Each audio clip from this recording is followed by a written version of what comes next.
Yeah. Let's do this. Let's do this. Let's do this.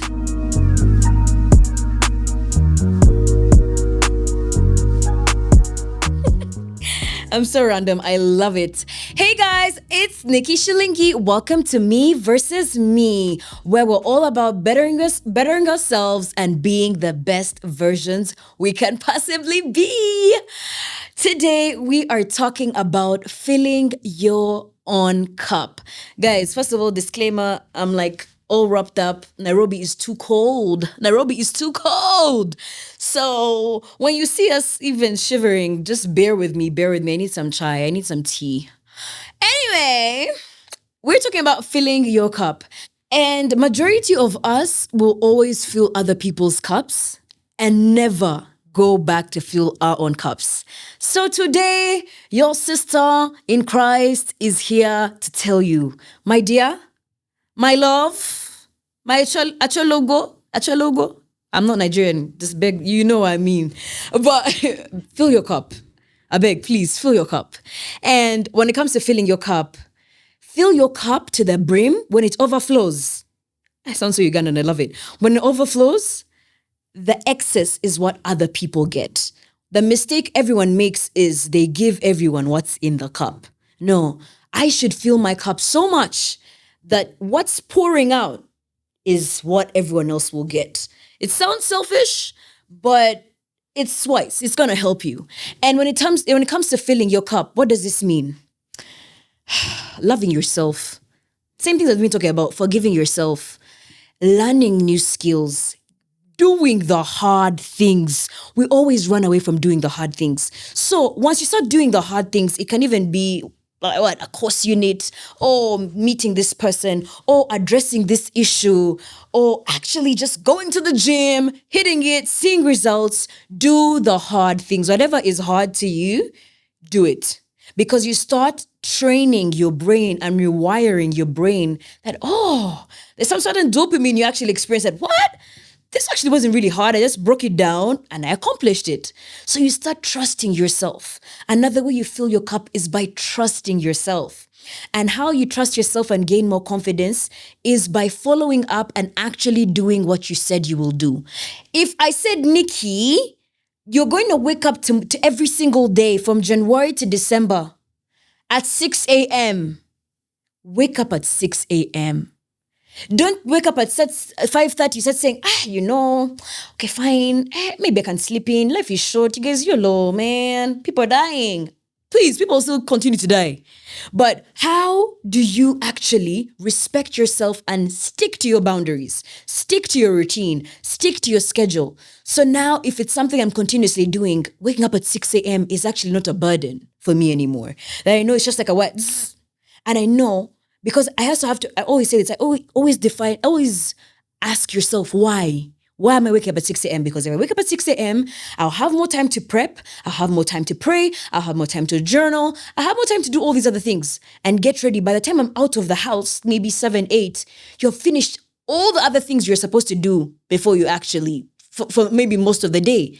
So sticking to the plan makes you confident. And confidence is something that speaks. You can continue to practice it, but it's your aura. You just enter the room and there's just something about you. Your energy different. Your energy is different. So, and that also goes to other things. Other things I also started adding in my routine was quiet time. In the morning, I try to wake up really early when the world is still silent. Love it.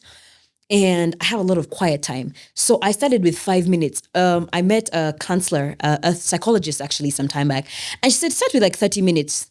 I said, 30 minutes doesn't sound bad of quiet time. She said, no, you'll see. You'll see how difficult it is. And not quiet time, I'm playing some jazz music in the background. No, silence. Phones off. I'm not writing anything. And even in that silence, you're not thinking about anything. You're just still. I tried it. That I couldn't reach. I've not yet reached 30 minutes yet. Bear with me. We should start this challenge together, guys. Anyway, but at least I've reached 5 minutes. At least I'm proud. Gradually, you'll get there, And even sitting in those 5 minutes, that like the first time I couldn't even do 1 minute. do you know closing your eyes and you're like, I'm not even closing your eyes. Sometimes I could close my eyes and just open. And I like doing it like where I can see like the trees in nature, outdoors. And I started saying, oh my goodness. You know, when you start remembering something like, I'm supposed to do this at midday. You write it back. You set your alarm. I mean, your timer again. Then you're like, oh, I'm supposed to call this person. You now start talking to this. Before you know it, you're 1 hour deep with some hot tea, conversation too good. So I became strict. Like, Nikki, you always have so much to do. There are always so many distractions. How do you actually sit and have quiet time? So I became so strict on myself. And I said, this is my time. You see, you're getting out. First of all, there's just too much noise. We open social media. By the time we're scrolling, there's so much information you've actually gathered. Then you're going out, you're talking to people. Then you have classes. Then you have meetings. Then you have to go to work. Then you have to shoot this. By the time you come back home, please, Brother Lee. If you guys haven't watched To Kill a Monkey, please watch it on Netflix. You'll understand what I'm saying, Brother Lee. But Brother Lee, Sister Lee, Auntie Lee, Uncle Lee, Elder Lee, do it for yourself. You will see the results. Just meditate and you even start feeling like different parts you didn't usually feel on your body, in your mind. And the times that I'm doing it just with my eyes open, and I start seeing, oh my goodness, this tree has a particular different branch. Or look at the sky today. There are particular things in the sky. Please. Another thing I also do is journaling. I told you the first time I journaled, I couldn't write the date. Even finishing the date was a problem. So I started seeing, Nikki, you're keeping so much in, you actually don't express yourself. You don't talk about situations. And that's not going to kill anyone but me. So what did I start doing? I started gradually doing it. And it's better, most people do it on like notes on your phone, but it's different when you actually sit, you have a book, you have a journal, and you just write it like, when we were younger, we used to have a dear diary. Today I met, no, now today you are writing your dear diary in your adulthood, that, today I experienced this. This made me feel like this. These are my expectations in the day. So I always do my journal. I write in the morning, my expectations, mid-morning to, if I have time, afternoon, then at the end, like, oh, this is what actually happened. And it's been something so, I don't even know, surreal. Like, I didn't know I could feel like this. I didn't know I could express myself. So I've started to now see, because I can express myself and say how I feel, I'm able to communicate effectively with the people around me. And of course, exercising, my baby, exercise for you. Not only just to look good for summer, not only just to look good for a season, but to look good for a lifetime. That I know if I start working out now, I'm going to have a healthier heart, healthier lungs, healthier muscles. I'm going to be able to carry my grandkids in like how many years? This would be cool if my grandkids see this video. David, oh my God. Anyway.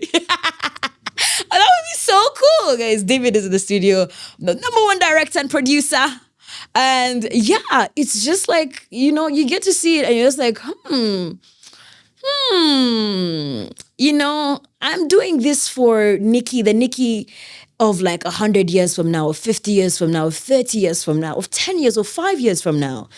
And my dear, please exercise. And I'm not saying start carrying the heaviest weights. It's gradual. You see, and also another thing of comparing yourself. Majority of people even compare themselves, even in the gym. First even leave, you're seeing someone who is holding 80 kgs. For you have just started yesterday, you want to carry 80 kgs. I beg, don't collapse in the gym. You see, these are people who have been working out for years. They have built that muscle, that endurance, that tolerance. So also enjoy the journey of growth, and comparing yourself is a killer of all joy. The Bible just does. The Bible always tells us the truth. Guys, if I am seeing what Davido here is doing, David, I call him Davido, but if I'm here seeing what David is doing, yeah, I'm now putting my attention on David's plate, on David's life. I'm not putting my attention on Nikki's plate, on Nikki's life. So what does that mean? That my energy, my frequency, my life, my ideas, my thoughts, my time is going on to what is he doing? Who is he with? Okay. He didn't invite me. Yeah. So, what I can say today is just fill your cup and also define your why. Actually, not even define your why. Define success for you. define beauty for you, define growth for you, define happiness. What does happiness mean to you? What does success mean to you? So when you write all these definitions and you actually accomplish these things, you will be successful because you know what success looks like to you. Society will make up what success looks like to the world.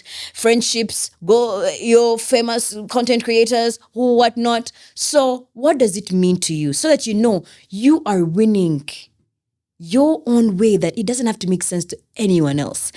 Just before I wind up, because I'm over jazzing, I'm over talking, also just loving yourself, spoil yourself, romanticize everything you do. Let me tell you, I even romanticize laying that bed. What? Romanticize, play some music, have some worship music behind, lay your bed, speak life into your day, enjoy your shower, enjoy your skincare routine, enjoy your gym sessions. Don't make it look like they have forced you to do it. Enjoy it that, I have the privilege to work out today. I have the privilege to wake up and lay my bed. I have the privilege to have a healthy meal. So also look at that. I also read this somewhere that what we eat will show on will show on what we eat will what? Yeah. What we eat will reflect how we look. So it also comes in every how we look, how we think, how we act, our emotions. So be very intentional with what you're eating. Be very intentional with your time. Be very selective of who you're spending your time with. Are these people who you also, is this energy that's bouncing off? Are you reciprocating your energy? Are you growing together? It shouldn't just be one-sided. We'll talk about that in other episodes. But these are just a few ways you can fill your cup and pray. I beg, this should have been number one. Pray, learn how to fast, learn how to stay away from things. Even doesn't even be fasting from social media, fasting from things that you usually spend a lot of time on, fasting from food. Some of us who like food, God help me, and just have a relationship with God. The way we get to know our partners, our friends, our parents, employees, colleagues. Get to know God like that. Like, hi, I miss you. I feel so distant. How can I, and also get to know God by reading the word. Read the Bible, guys. Read the Bible. Pray every day. Praise be and worship. And at least these are things that have worked for me. And I hope they work for you. And if there are other things that work for you, please put them in the comment section. It's your girl, Nikki Shilingi on Me Versus Me. See you in the next episode. Bye.